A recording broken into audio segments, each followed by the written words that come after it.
Los Angeles, ville des rêves et des contrastes, a été témoin d'un événement tragique. Des mosquées brûlées, laissant la communauté musulmane en état de choc. Cet acte de vandalisme a suscité une question essentielle. Pourquoi Allah a-t-il permis que cela arrive? Ce moment sombre peut-il contenir un message plus profond? Aujourd'hui, nous explorerons cette tragédie à travers la sagesse divine et chercherons à comprendre ce que cela signifie pour les croyants. Section 1. Les faits. Une réalité douloureuse. Pour comprendre la profondeur de cet événement, nous devons d'abord nous pencher sur les faits. Los Angeles, cette ville cosmopolite où se croisent des cultures, des langues et des traditions, a souvent été perçue comme un symbole d'unité dans la diversité. Cependant, cette apparente harmonie a été perturbée par des tensions sous-jacentes qui, à certains moments, explosent au grand jour. Les attaques ciblant les mosquées ne sont pas seulement des actes de violence, mais aussi des manifestations d'une intolérance qui, malheureusement, continue de hanter certaines communautés. Ces actes, aussi choquants soient-ils, ne doivent pas être vus uniquement comme des agressions physiques. Ils portent une dimension spirituelle, celle d'un test, une épreuve de patience et de foi pour les musulmans touchés. Dans ces instants sombres, il est essentiel de se rappeler que rien n'échappe à la justice divine. La foi, malgré ses défis, brille toujours comme une lumière dans l'obscurité. Comme il est affirmé dans le Coran, « Ne pensez pas que ceux qui causent du mal à la maison d'Allah triompheront. Leur destin est la perdition. » Surat At-Tawbah 9-17. Ces paroles transcendent le simple fait de condamner l'injustice. Elles inspirent une réflexion plus profonde. Chaque attaque contre une maison d'Allah est une attaque contre la foi elle-même, mais elle ne diminue jamais la puissance de cette foi. Bien au contraire, elle renforce la détermination des croyants à se tenir debout, à défendre leurs valeurs et à maintenir leur lien indéfectible avec le divin.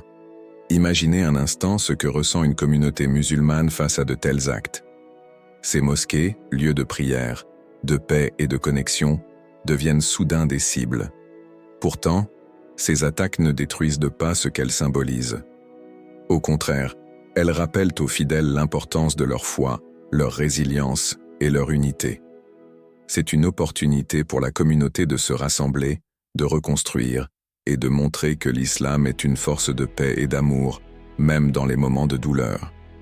Ainsi, dans chaque blessure infligée à une mosquée, il y a une leçon divine à extraire.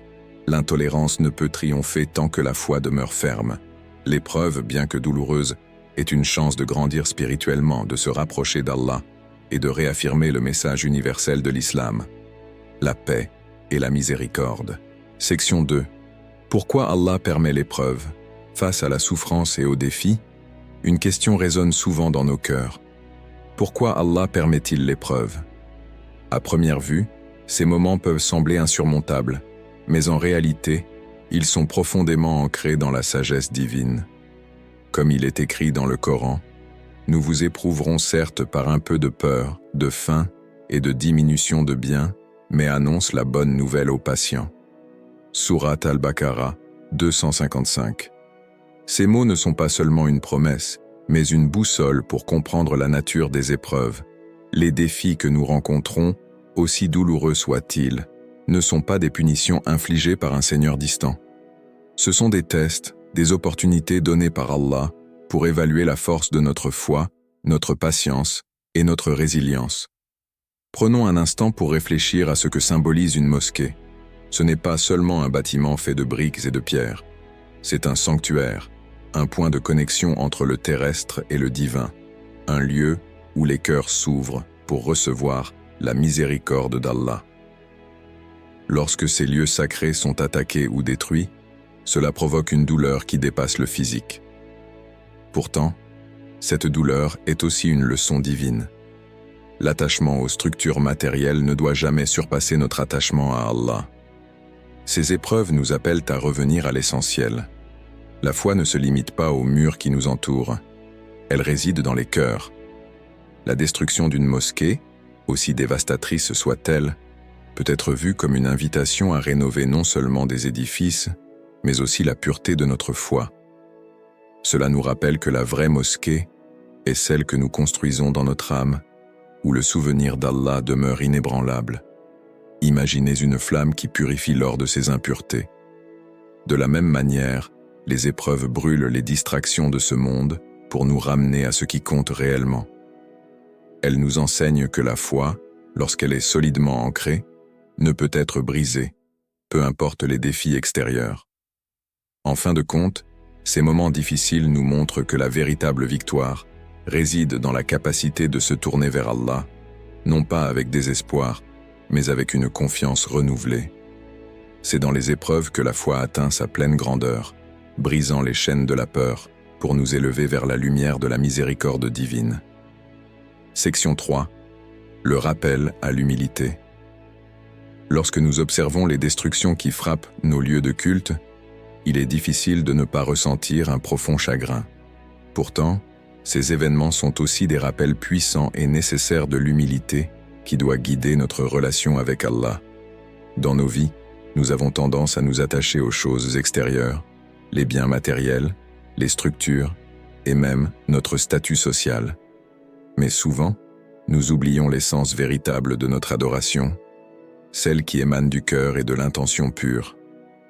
Allah, dans sa sagesse infinie, nous rappelle cette vérité fondamentale dans le Coran. Le jour où ni les richesses ni les enfants ne seront utiles, sauf celui qui vient à Allah avec un cœur pur.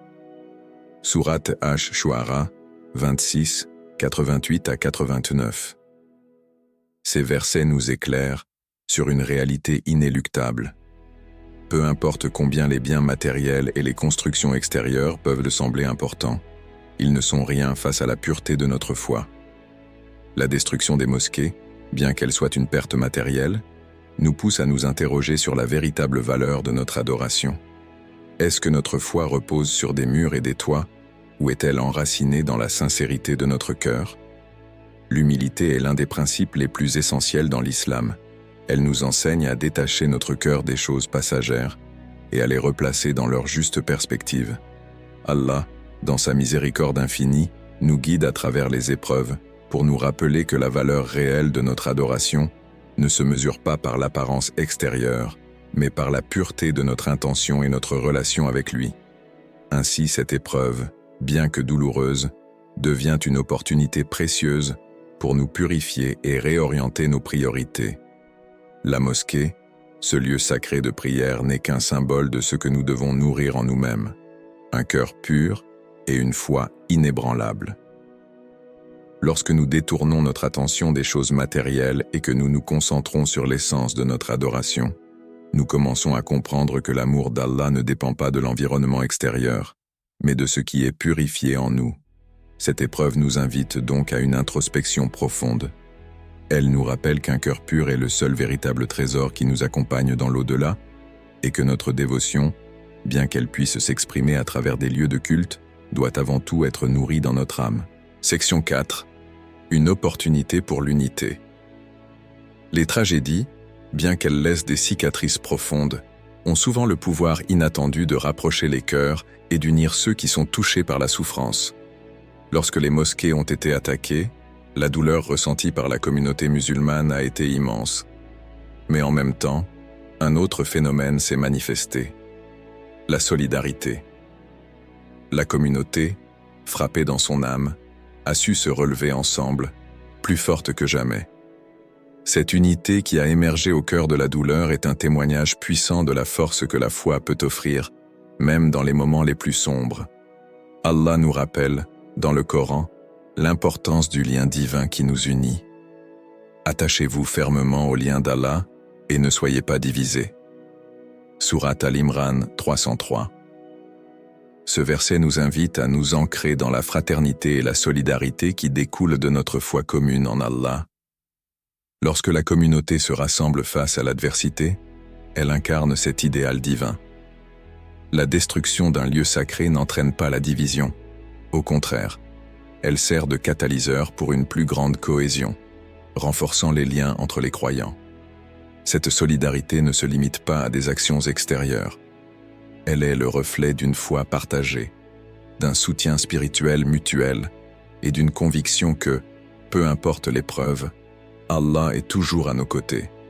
À travers cette épreuve, la communauté musulmane a montré que, même dans la douleur, la foi peut devenir un moyen de se renforcer les uns les autres. Les croyants se sont rassemblés non seulement pour reconstruire les mosquées, mais aussi pour reconstruire la confiance, l'amour et la fraternité. En unissant leurs forces, ils ont démontré que l'adversité, loin de détruire l'unité, a plutôt renforcé les liens invisibles qui unissent chaque musulman. Il est dans la nature humaine de se retrouver soudé dans la souffrance. Mais la véritable victoire réside dans la manière dont la foi nous guide pour transformer cette douleur en une opportunité. L'unité née de l'épreuve n'est pas temporaire. Elle peut devenir une fondation solide pour une communauté plus forte et plus solidaire, prête à affronter d'autres défis ensemble, sous le regard bienveillant d'Allah. Section 5. Le message d'Allah dans la douleur. Dans chaque épreuve que nous traversons, il est essentiel de se rappeler une vérité profonde. Rien n'arrive sans la permission d'Allah. Ces événements, aussi dévastateurs soient-ils, sont avant tout un appel à la réflexion, un test de notre foi et de notre capacité à percevoir la sagesse divine derrière chaque difficulté. Lorsque des tragédies frappent, notre premier instinct peut être de chercher des réponses immédiates, de comprendre le pourquoi de la souffrance. Mais, plus que tout, ces événements sont une invitation à reconnaître la souveraineté d'Allah sur toute chose. Allah, dans sa sagesse infinie, nous guide avec ses paroles réconfortantes. Avec la difficulté vient certainement la facilité. Sourate Ash-Shar 94, 6. Ce verset n'est pas simplement une promesse, c'est une assurance que, malgré la dureté de l'épreuve, il y a toujours une issue de secours préparée par Allah. La douleur, aussi intense soit-elle, n'est jamais sans but. Chaque souffrance traverse notre chemin dans le but de nous rapprocher d'Allah, de purifier notre cœur et de renforcer notre confiance en sa miséricorde infinie. La destruction des mosquées, bien que symbolique d'une attaque contre notre foi, n'éteint jamais la lumière de l'islam. Au contraire, elle fait briller la vérité divine avec encore plus d'intensité. Les mosquées peuvent être réduites en cendres, mais l'islam, la lumière du tawhid, l'unicité d'Allah, demeure intacte. Le cœur des croyants, fidèle à Allah, reste inébranlable, peu importe les événements extérieurs. Ces épreuves rappellent à chacun de nous que, même face à l'adversité, la lumière de notre foi doit continuer à illuminer nos vies. En effet, la destruction physique des lieux de culte peut parfois être l'occasion de renforcer notre adoration spirituelle, de renouveler notre engagement envers Allah et de raviver notre foi, loin de toute matérialité. À travers chaque épreuve, Allah nous enseigne que la véritable richesse ne réside pas dans des structures temporaires, mais dans une foi profonde et inébranlable. Les mosquées sont des symboles, mais la véritable maison d'Allah est le cœur pur de chaque croyant. Ce message, dans la douleur, nous rappelle que la difficulté est souvent suivie d'une facilité divine, celle qui nous élève et nous unit dans notre foi, même lorsque le monde semble s'effondrer autour de nous. Conclusion, une foi renouvelée. Ces épreuves nous enseignent que la foi n'est pas définie par des murs, mais par des cœurs qui battent pour Allah. Prenons ces événements comme une chance de grandir, de nous unir et de nous rapprocher d'Allah. Puisse-t-il nous guider sur le droit chemin et récompenser notre patience et notre persévérance.